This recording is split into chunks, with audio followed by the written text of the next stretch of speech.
Terima kasih Anda masih bersama kami di Newsroom. Ya pemirsa, hingga pekan kemarin terdapat 143 kasus COVID-19 varian Omicron subvarian BA4 dan BA5 di Indonesia. Jumlah ini terdeteksi melalui metode whole genome sequencing.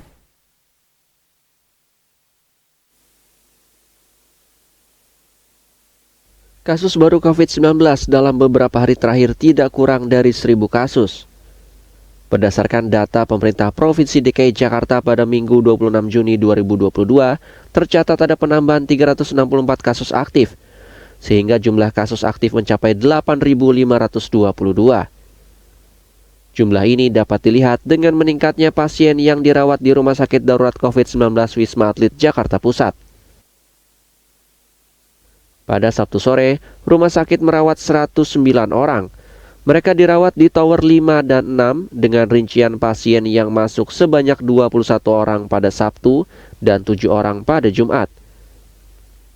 Namun pihak RSDC belum memastikan apakah pasien yang dirawat di RSDC terkena virus COVID-19 varian baru atau tidak karena belum ada konfirmasi dari Kementerian Kesehatan.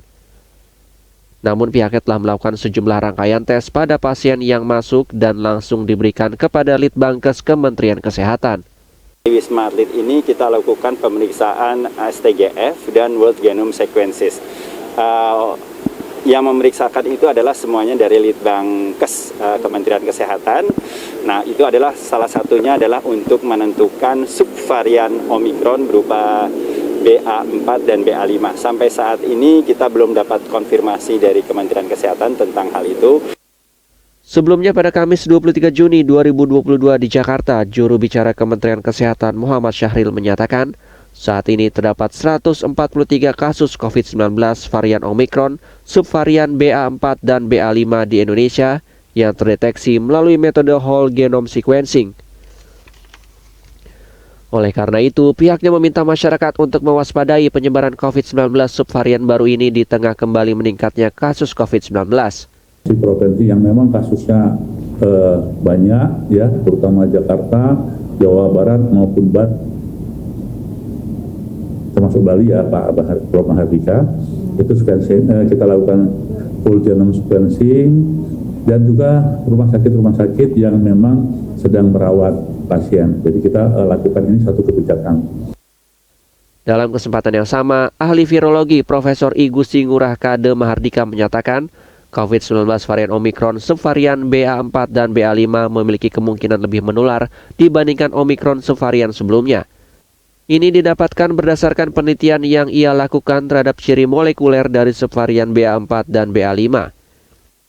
Bahwa kapasitas testing kita rendah.